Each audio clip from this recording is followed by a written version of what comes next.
नमस्कार साथियों। Lakshmi science and mythology में मैं योगेश पाठ ने एक बार फिर आपका स्वागत करता हूं। साथियों, मैं आज आपको दांतों की कई तरह की बीमारियों के बारे में कुछ अद्भुत नुस्खे बताने वाला हूं, तो वीडियो में तब तक जरूर बने रहिए। और अगर आप मेरे चैनल पर नए हैं तो मेरे चैनल को लाइक करना न भूलें और सब्सक्राइब करना न भूलें, क्योंकि आने वाले समय में बहुत ही दुर्लभ वीडियो आपके लिए लेकर आने वाला हूँ। ये सूचना सबसे पहले आप तक पहुंच जाए। दोस्तों, दांत हमारे शरीर का बहुत ही महत्वपूर्ण अंग है। इसमें जरा सा विकार आ जाए तो खाना पीना मुश्किल हो जाता है।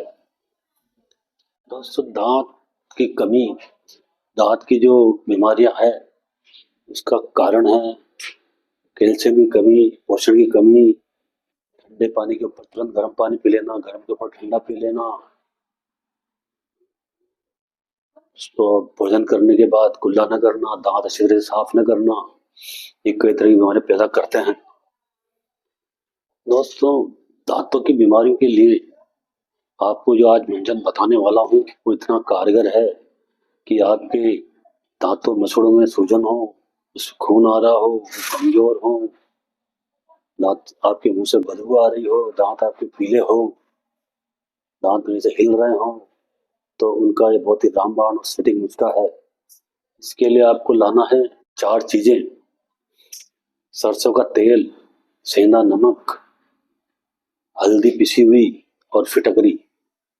इनको बराबर मात्रा में लेकर आप चूर्ण बना लीजिए तीनों को, और इसमें 2 चुटकी अगर आप वो लेते हैं पाउडर तो उसमें उसी हिसाब से आप थोड़ा सरसों का तेल मिला लीजिए। फिर सवेरे आप इस मंजन को आप कीजिए 3-4 मिनट तक, और बराबर इस पे अपनी उंगलियों से मसाज कीजिए और लाल टपकाते जाइए। 5 मिनट तक आप इसको अपने दांतों पर इस तरह से मालिश करते रहिए। आप देखेंगे कि कुछ ही दिनों में आपके दांतों की कई तरह की बीमारियां छूमंतर हो जाएगी। आपके दांत सफेद होंगे, और सूजन अगर है दांत मसूड़ों में तो वो ठीक हो जाएगी।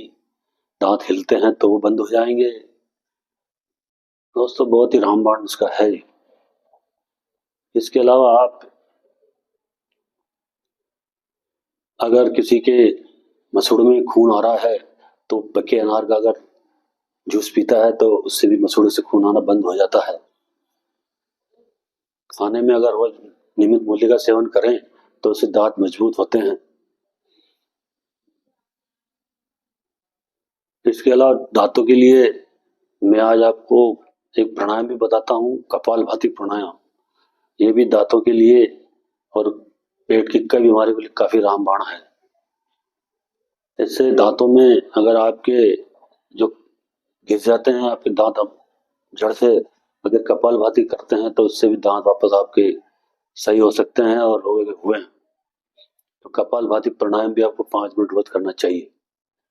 इसके अलावा अगर आपके मुंह में बदबू आ रही है तो आप जीरे को सेक लीजिए, और इस सीखे जीरे की फंकी आप लीजिए सवेरे शाम, आपके मुंह की बदबू भी चली जाएगी। दोस्तों, ये जो नुस्खा मैंने बताया है ये बहुत ही साधारणता है, लेकिन है बहुत चमत्कारी। क्योंकि फिटकरी भी है बहुत सस्ती, लेकिन इसमें कई तरह के गुण हैं जो आपके दांतों की कई तरह की बीमारियों को सफाया करेगी।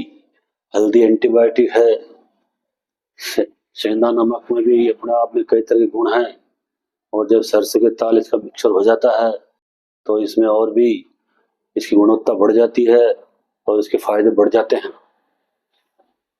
तो ये सब उपाय आप दांतों की इसकी समस्या के लिए आप कीजिए।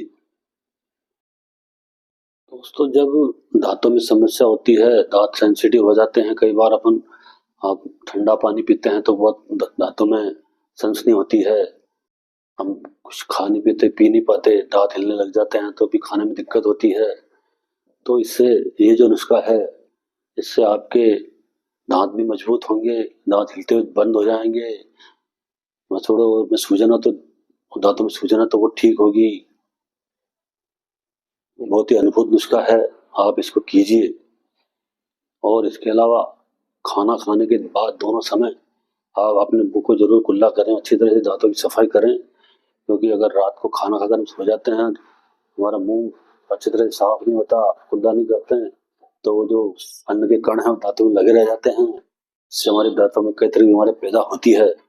तो जब भी खाना खाएं उसके बाद कुल्ला करना जरूर शुरू करें और अच्छे तरह से दांतों को साफ करें, मुंह को साफ करें। बहुत बहुत धन्यवाद। मेरा इंस्टाग्राम का लिंक भी नीचे दे रहा हूँ, जिस पर आप मुझे फॉलो भी कर सकते हैं। आपको मेरा वीडियो कैसा लगा इसके लिए कमेंट भी दीजिए। आपका बहुत बहुत धन्यवाद।